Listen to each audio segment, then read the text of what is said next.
Welcome back to my YouTube channel. ഇന്നൊരു താറാവിൻ്റെ റെസിപ്പിയാണ് കാണിക്കുന്നത്. അപ്പം നാടനൊരു താറാവ് കറി എങ്ങനെയാണ് നമുക്ക് ഉണ്ടാക്കാൻ പറ്റിയ അതിൻ്റെ ഒരു റെസിപ്പിയാണ്. നമുക്ക് അപ്പോൾ ഇനി കാണാം. അപ്പം ഇത് ഒരു 1.5 കിലോ താറാവ് ഇറച്ചിയാണിത്. അപ്പോൾ ഇത് നല്ല വിനാഗിരിയും കല്ലുപ്പും ഇട്ട് നല്ല വൃത്തിയായിട്ട് ഇതൊന്ന് കഴുകി വെച്ചിട്ടുണ്ട്. ഇതിനിപ്പോൾ ആദ്യമേ നമ്മൾ ഇതൊന്ന് കുക്കറിലേക്ക് ഒന്ന് വേവിക്കാൻ വെക്കണം. കാരണം താറാവിനെ ഇറച്ചി നോക്കിയിട്ട് ഇച്ചിരി മൂക്കുണ്ട്, അതുകൊണ്ട് കുക്കറിൽ ഒന്ന് അടുപ്പിക്കാം. ആദ്യമേ മഞ്ഞൾപ്പൊടി ഇട്ടു, മല്ലിപ്പൊടി, മുളക് പൊടി, ഗരം മസാലയാണ്, പിന്നെ കുറച്ച് കുരുമുളക് പൊടി. ഇത് നമ്മുടെ മെയിൻ സാധനം, താറാവ് കറി നമ്മൾ മെയിൻ സാധനമാണത്. ഇതിലേക്ക് കുറച്ച് ഉപ്പും കൂടെ ഇട്ട് നമുക്ക് തിരുമാം. ഉപ്പിടുക, കുറച്ച് വെളിച്ചെണ്ണ ഒഴിക്കാം, കുറച്ച് കരിയാപ്പില ഭയങ്കര ക്ഷാമമാണ്. പിന്നെ കുറച്ച് ഇഞ്ചിയും വെളുത്തുള്ളി ചതച്ചത്, പിന്നെ കുറച്ച് സവോള. ഇപ്പം നന്നായിട്ടൊന്ന് തിരുമ്മി എടുക്കാം.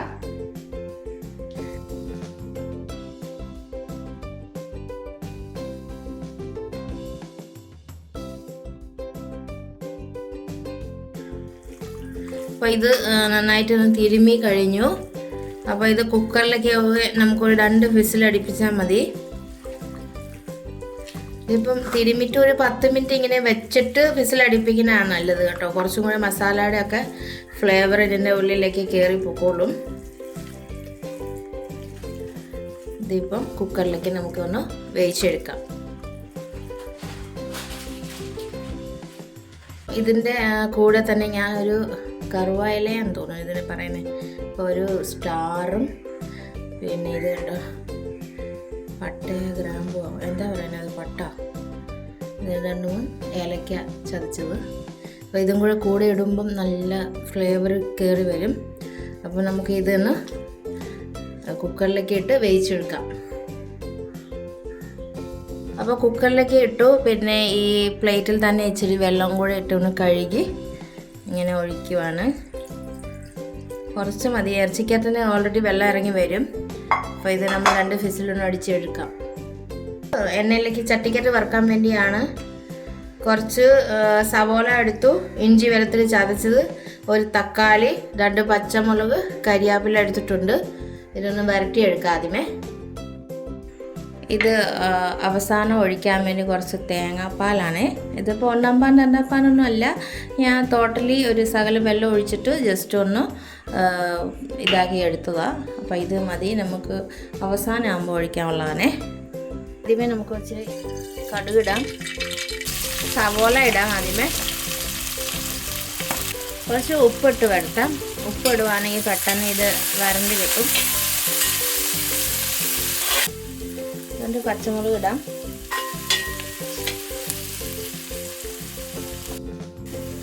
സവോള ഇച്ചിരി ഇങ്ങനെ വരണ്ടി വരുമ്പം അതിലേക്ക് ഇഞ്ചി വെളുത്തുള്ളി ചതച്ചത് ഇടുക. കുറച്ച് കരിയാപ്പില ഇടാം. അപ്പോൾ ഇത് കണ്ടോ നന്നായിട്ട് ഇങ്ങനെ വരണ്ടി വരണം. അപ്പോൾ ഞാൻ ഇതിനകത്തൊന്നും വെളിയിലും മേടിച്ച മസാല ഒന്നും ഉപയോഗിക്കുന്നില്ല, എല്ലാം നമ്മൾ വീട്ടിൽ തന്നെ പൊടിച്ചെടുക്കുന്നതാണ്. മുളക് പൊടി ആയിക്കോട്ടെ, മല്ലിപ്പൊടി ആയിക്കോട്ടെ, എല്ലാം നമ്മൾ വീട്ടിൽ തന്നെ പൊടിച്ച സാധനങ്ങളാണ് നമ്മൾ യൂസ് ചെയ്യുന്നത്.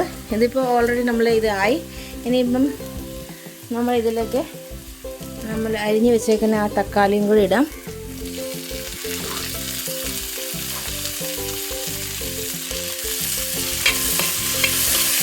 ആ തക്കാളിയുടെ ആ ഒരു പച്ച മണം ഉണ്ടല്ലോ, അതൊന്ന് മാറണം. ഇതൊന്ന് കറിയുടെ കൂടെ ഒന്ന് ഇങ്ങനെ മെൽറ്റാകണം. അന്നേരമാണ് അതിൻ്റെ കറിയുടെ ആ കറക്റ്റ് രുചി വരുള്ളൂ.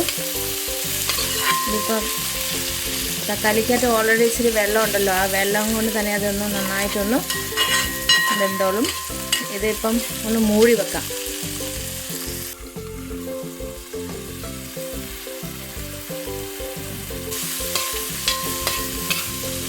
ഇതിപ്പം കുറച്ച് മുളക് പൊടി, പിന്നെ പെരിഞ്ജീരകം പൊടി, മല്ലിപ്പൊടി, കുരുമുളക് പൊടി, പിന്നെ കുറച്ച് നമ്മൾ വീട്ടിൽ പൊടിച്ച ഗരം മസാലയാണ്.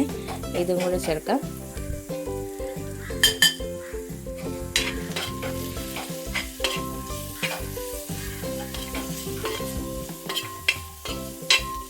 ഇച്ചിരി വെള്ളം ഒഴിച്ച് കൊടുക്കാം.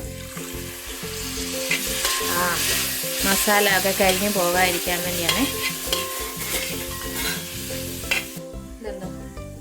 പിന്നെ എണ്ണയൊക്കെ തെളിഞ്ഞ് നന്നായിട്ടൊന്ന് വരണ്ടി വന്നിട്ടുണ്ട്. നന്നായിട്ടൊന്ന് മിക്സായി കണ്ടോ. ആ മസാലയും ആ സവോളയും ഇഞ്ചിയും വെളുത്തുള്ളി എല്ലാം കൂടെ നന്നായിട്ടൊന്ന് ഇതായി. ഇപ്പോൾ ഇതിലേക്ക് നമുക്ക് വേവിച്ച് വെച്ചേക്കുന്ന താറാവ് ഇറച്ചി കൊടുക്കാം. ഇതാണ് താറാവ് ഇറച്ചി വെന്ത് നന്നായിട്ട് കണ്ടോ.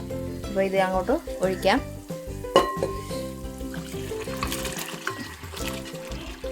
നല്ല വേവ് ഉണ്ടായിരുന്നു കേട്ടോ താറാവിന്.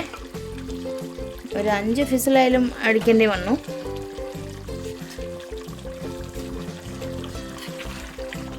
താറാവിന് ഓൾറെഡി എള്ളാണല്ലോ കൂടുതൽ.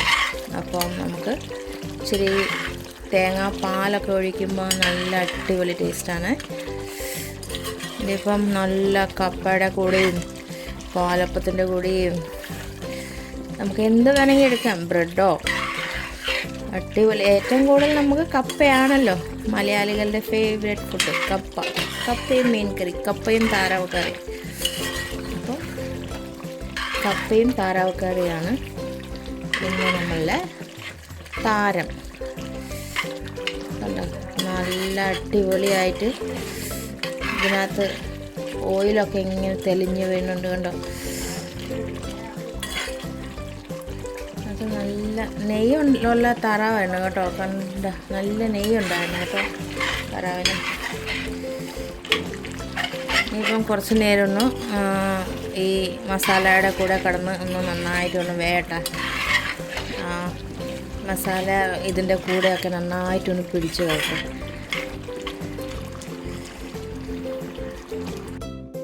അപ്പം ലാസ്റ്റ് ഞാൻ ഇച്ചിരി കായപ്പൊടി ഇടുക. കായപ്പൊടി ഇടുമ്പോൾ നല്ലൊരു ഫ്ലേവർ വരും കറിക്ക്.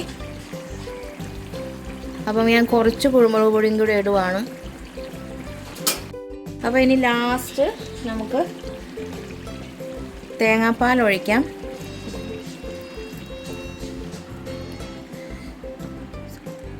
നമ്മൾ താറാവ് കറി റെഡിയായി. ഇനി അവസാനം ഇതിലൊക്കെ ഇച്ചിരി മല്ലിയില വേണമെങ്കിൽ ഇടാം കേട്ടോ. മല്ലിയില ഇഷ്ടമുള്ളവരിടാം. അല്ലെങ്കിൽ നമുക്ക് നാടനായിട്ട് കഴിക്കുന്ന ആൾക്കാരാണല്ലോ കൂടുതൽ.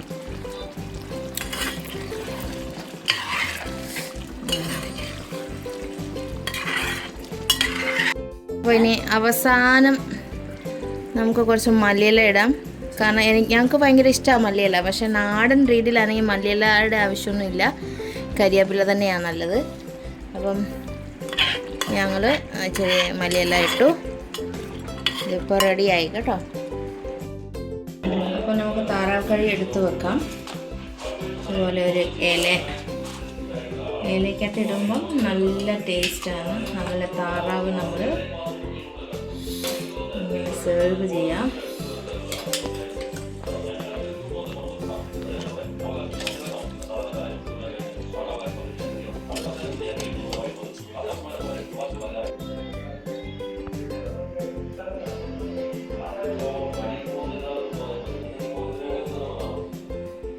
അപ്പോൾ ഗൈസ് ഇന്നത്തെ താറാവ് കറി റെഡിയായി. ഇത് കണ്ടോ താറാവ് കറി നല്ല ടേസ്റ്റി താറാവ് കറിയാണ്. അപ്പോൾ എല്ലാവരും ട്രൈ ചെയ്യുക. എൻ്റെ ഈ റെസിപ്പി കണ്ട് എല്ലാവർക്കും ഇഷ്ടപ്പെട്ട എല്ലാവരും ലൈക്ക് ചെയ്യുക, സബ്സ്ക്രൈബ് ചെയ്യുക. അപ്പോഴത്തേക്ക് ഇനി പുതിയൊരു റെസിപ്പി ആയിട്ട് പിന്നെ വരാം. അപ്പോഴത്തേക്ക് എല്ലാവർക്കും ടാറ്റാ.